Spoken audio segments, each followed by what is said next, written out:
Hello दोस्तों, मैं एक बार फिर से आप सभी का स्वागत करता हूं प्रतिज्ञा क्लासेस के ऑनलाइन यूट्यूब चैनल में। और हमारा टॉपिक चल रहा था राष्ट्रीय आंदोलन, जिसके मैंने 4 वीडियो आप लोगों को प्रोवाइड करा दिए थे। और आज उसी के आगे बात करेंगे भारत शासन अधिनियम 1909 की, क्योंकि हमने चौथे वीडियो में बात की थी कांग्रेस विभाजन की और मुस्लिम लीग के गठन की। कुछ बच्चों के कमेंट आते हैं कि सर आप पर डे वीडियो अपलोड नहीं करते हो, हम लोगों को प्रॉब्लम हो जाती है, सर प्लीज कंटिन्यूटी बनाइए। तो उन बच्चों की हम बात समझ रहे हैं और थोड़ी व्यस्तता थी, इसलिए हम आगे की वीडियो नहीं डाल पाए। लेकिन अब कोशिश करते हैं कि आपकी बात को हम ध्यान दें और पर डे एक वीडियो आप लोगों को प्रोवाइड कराएं, तो कोशिश हमारी जारी रहेगी। तो आज बात करते हैं भारत शासन अधिनियम 1909 की। इसे मार्ले मिंटो सुधार अधिनियम भी कहा जाता है।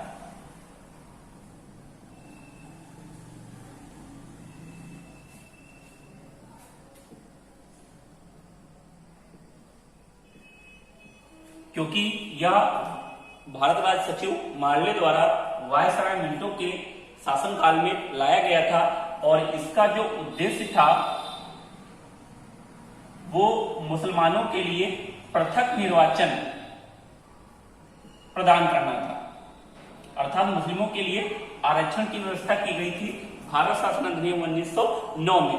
और अंग्रेजों की यही नीति भारत शासन अधिनियम की कालांतर में भारत विभाजन का कारण बनी थी, क्योंकि जब ये अधिनियम लाया गया था तो वायसराय मिंटो ने कहा था कि हम ये नागदंश के बीज बो रहे हैं जिनकी फसल भविष्य में बड़ी कड़वी होगी।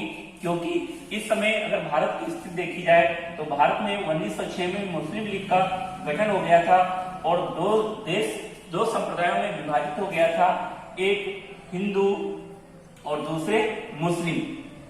और तभी अंग्रेजों को लगा कि ये जो समय है अच्छा समय है, फूट डालो और राज करो का।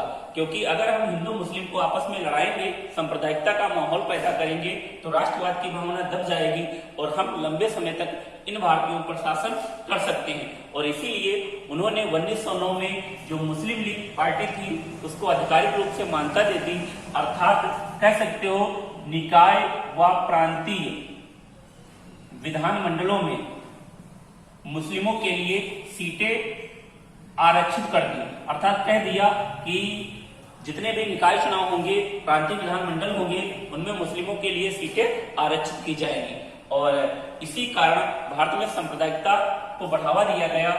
बाकी ये जो भारत शासन अधिनियम है इसके बारे में राजनीति शास्त्र में हम ज्यादा पढ़ेंगे और यहाँ से 1-2 क्वेश्चन पूछे जाते हैं, इसीलिए हमने बता दिया है भारत शासन अधिनियम 1909 अर्थात मुस्लिमों के लिए पहली बार आरक्षण की व्यवस्था की गई थी। किसमें? तो भारत शासन अधिनियम 1909 में। अगर आगे बात करें तो आगे बात करते हैं दिल्ली दरबार की।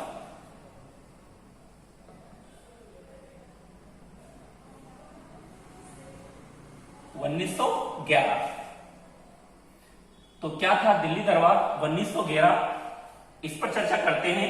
क्योंकि 1911 के समय जो भारत का वायसराय था वो लॉर्ड हार्डिंग था और लॉर्ड हार्डिंग के समय ब्रिटेन के महाराज जॉर्ज पंचम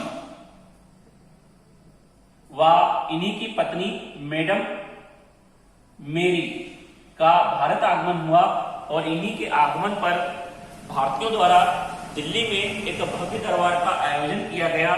और इसी दरबार में जॉर्ज पंचम ने घोषणा की थी कि बंगाल विभाजन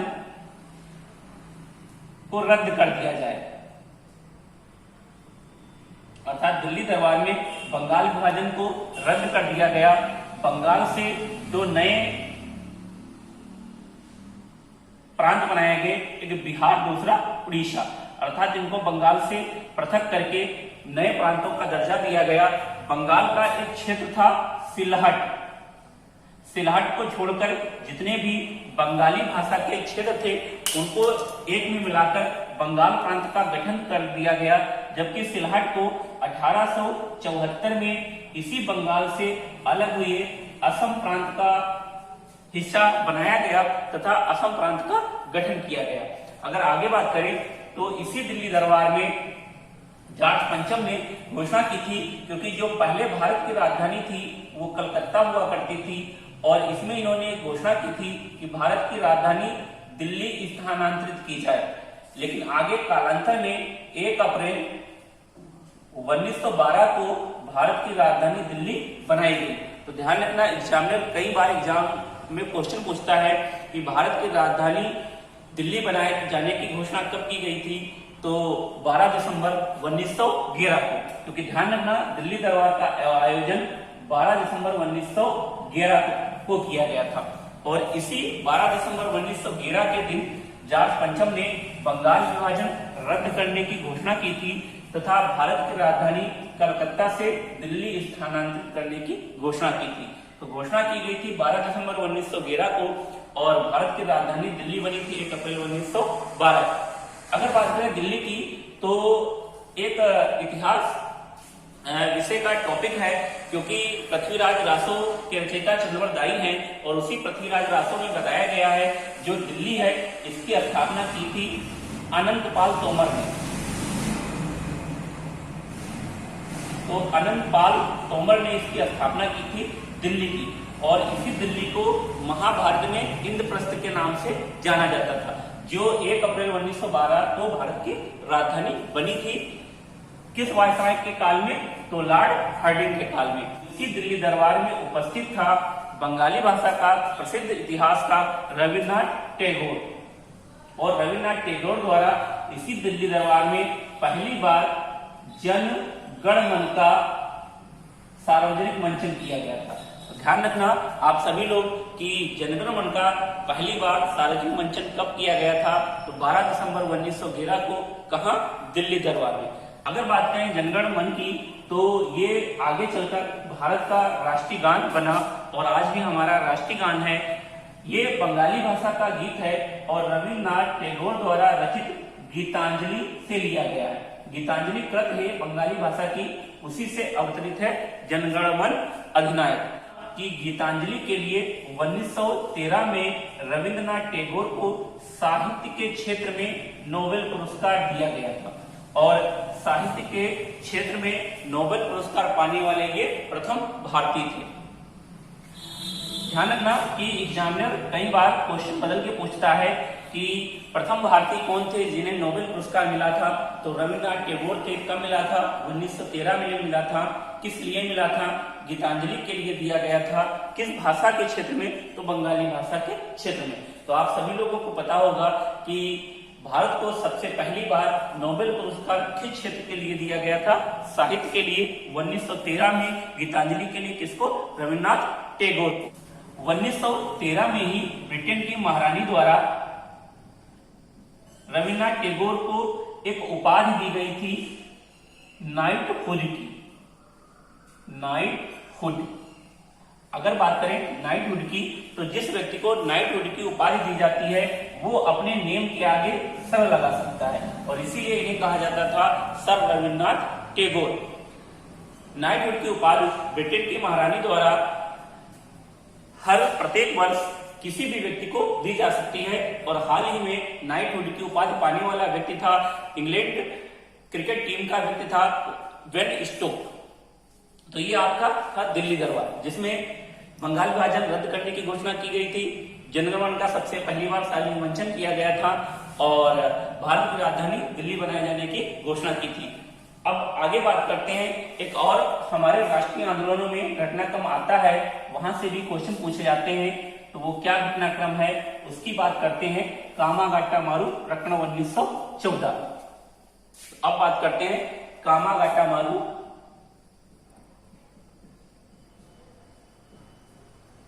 प्रकरण 1914। तो क्या था कामागाटा मारू प्रकरण 1914? अगर बात करें इसकी, तो इसका हम भारतीय की आजादी में जो राष्ट्रीय आंदोलन चले थे उनमें कोई विशेष योगदान नहीं है इसका। ये जो पूरा मामला है वो कनाडा सरकार से संबंधित है और उसी से जुड़ा हुआ है, लेकिन कई एग्जामों में यहाँ से क्वेश्चन आते हैं, तो इसको भी बता देते हैं हम। देखा जाए 1914 तक आते आते या 1905 के बाद भारत में राष्ट्रवाद की 1905 के बाद भारत में राष्ट्रवाद की भावना प्रबल हो गई थी, पढ़े लिखे युवा आ गए थे और वो चाहते थे ब्रिटिश प्रशासन से आजादी, और इसीलिए ब्रिटिश प्रशासन से आए दिन वो नए नए लफड़े, नए नए पंगे करते थे और क्रांतिकारी गतिविधियों को अंजाम देते थे।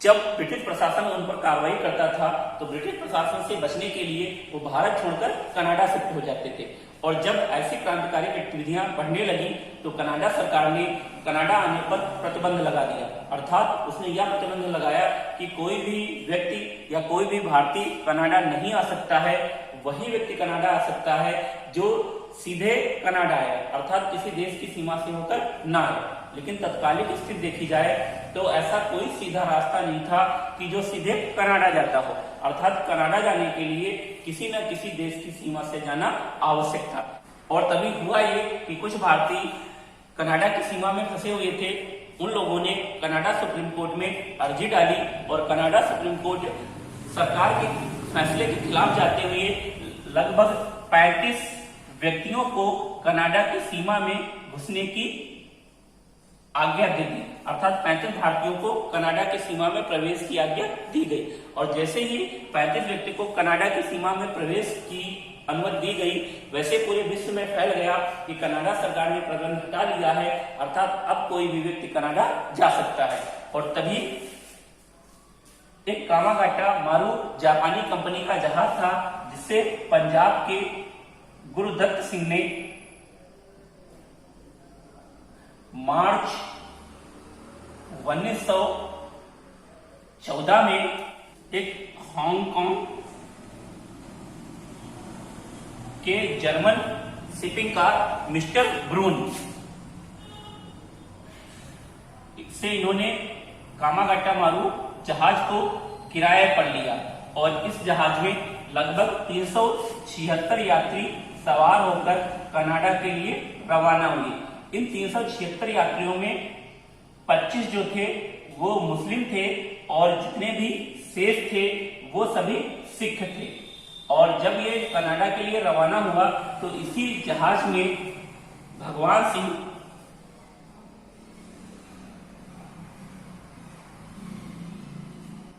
व बरकतुल्ला ने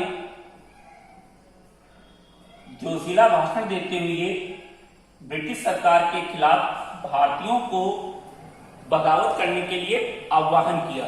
और जैसे ही यह जहाज कनाडा के बैकवुड तट पर पहुंचता है, उसे क्या बना लिया जाता है? बंधक बना लिया जाता है कनाडा सरकार द्वारा, क्योंकि कनाडा सरकार ने यह नहीं कहा था कि कोई भी व्यक्ति अब कनाडा के अंदर आ सकता है, उसने सिर्फ 35 व्यक्तियों को सीमा में घुसने की छूट दी थी, ना कि किसी को। और तभी लोगों को गलतफहमी हो गई और ये जहाज लेकर पहुंच गए, और तभी कनाडा की सरकार ने इसे बैकवुड तट पर इसे क्या बना लिया? बंधक बना लिया। और जब ये बंधक बनाया जाता है तो यात्रियों के हितों की रक्षा के लिए हुसैन रहीम, सोहनलाल पाठक